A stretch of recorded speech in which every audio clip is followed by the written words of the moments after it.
Hello everyone, welcome back to my channel. તો આજે આપણે બનાવીશું કાઠિયાવાડી સ્પેશિયલ દાળ ઢોકળી, જે બધાને બહુ જ ભાવે છે।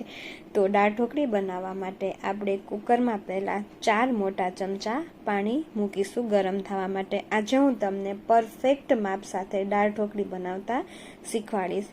તો આ રીતે 4 મોટા ચમચા આપણે પાણી લેવાનું છે। ત્યારબાદ આપણે 6 ચમચી દાળ લેશું અને તેને આપણે ગરમ પાણીએથી વોશ કરવાની છે, કારણ કે ગરમ પાણીએથી વોશ કરશું તો દાળ એકદમ સરસ રીતે વોશ થઈ જશે અને એકદમ ચોખ્ખી થઈ જશે। તેથી ઠંડા પાણીએથી નથી વોશ કરવાની, ગરમ પાણીએથી કરવાની છે। બરાબર વોશ થઈ જાય દાળ એટલે તેને કુકરમાં ઉમેરી તેમાં આપણે થોડું મીઠું નાખીશું અને થોડી હળદર નાખીશું। હળદર આપણે પછી વઘાર કરવામાં નહીં ઉમેરીએ, તેથી આપણે બાફવામાં જ હળદર ઉમેરવાની છે। પછી હળદર અને મીઠું બરાબર મિક્સ કરી અને કુકરનું ઢાંકણું બંધ કરી તેને 5 કે 6 વિસલ થવા દેવાની છે। હવે દાળ બફાય ત્યાં સુધી આપણે ઢોકળીનો લોટ બાંધી લઈએ। તો ઢોકળીનો લોટ બાંધવા માટે એક કાથરોટમાં થોડું પાણી, થોડું તેલ ઉમેરી તેમાં આપણે હિંગ, હળદર, ધાણા જીરું, લાલ મરચું પાવડર તેમજ મીઠું ઉમેરીશું અને થોડી કોથમીર પણ ઉમેરીશું। કોથમીર જો આપણે ઉમેરીશું તો ઢોકળીનો દેખાવ છે એકદમ સરસ આવશે, તેથી થોડી કોથમીર ઉમેરી આ રીતે ઘઉંનો લોટ આપણે ચારીને લઈ લેશું। લોટ ચરાઈ જાય એટલે તેને એકદમ બરાબર મિક્સ કરવાનો છે, સીધું પાણી નથી ઉમેરવાનું। પહેલાં તેને બરાબર આ રીતે હાથેથી મસળવાનો છે। એકદમ જે આપણે મસાલા તેમાં ઉમેર્યા છે તે અંદર મેલ્ટ થઈ જાય ત્યાં સુધી આપણે લોટને મસળવાનો છે।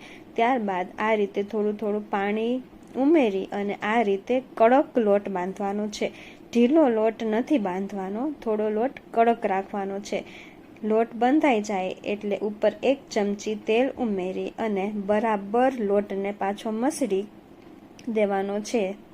આ રીતે લોટ મસળી અને ઉપર આપણે ઢાંકીને રાખી દેશું તેને 10 મિનિટ રેસ્ટ માટે। પછી લોટમાંથી આ રીતનું ગોયણું લઈ અને આપણે ઢોકળી માટે એક રોટલી તૈયાર કરીશું। રોટલી આપણે એકદમ પતલી પણ નથી વણવાની અને જાડી પણ નથી વણવાની, રોટલી આપણે મીડિયમ સાઇઝની વણવાની છે। રોટલી વણાઈ જાય પછી આપણે એને કટરની મદદથી તેનો ટુકડા કરીશું। આપણે તે ટુકડા એકદમ જાડા પણ નહીં અને નાના પણ નહીં, મીડિયમ સાઇઝના રાખવાના છે। બહુ મોટા ટુકડા નથી રાખવાના, તે પાકવામાં બહુ ટાઈમ લાગે છે, એટલે આ રીતના મીડિયમ સાઇઝના ટુકડા કરી અને આ રીતે આપણે ઢોકળીને એક પેપર ઉપર રાખવાની છે, તેથી તે ચોંટી ન જાય।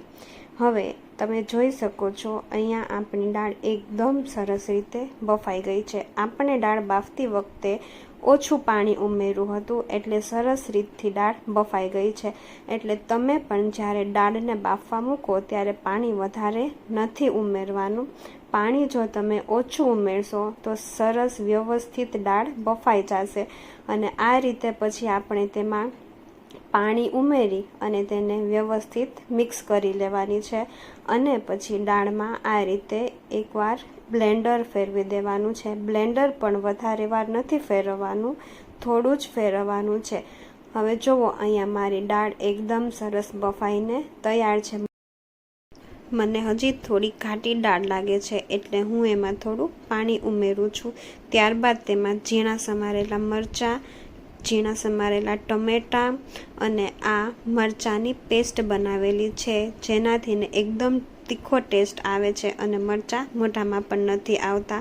હવે આ ઝીણું ખમણેલું આદું છે અને આંબલીનું પાણી છે, આ બધું હું અંદર ઉમેરી અને તેને બરાબર હલાવી અને હવે તેને ગેસની ફ્લેમ ધીમી રાખી અને થોડી વાર તેને ઉકળવા માટે રાખી દેવાનું છે। હવે આપણે વઘાર માટે એક કઢાઈમાં તેલ લઈશું। ઢોકળી માટે તેલ થોડું વધારે જ લેવાનું છે। હવે અહીંયા વઘાર માટે મીઠા લીમડાના પાન, સૂકા પાન, મેથીના દાણા, તજ, સૂકા મરચાં તેમજ બાદિયું એટલી વસ્તુ લેવાની છે।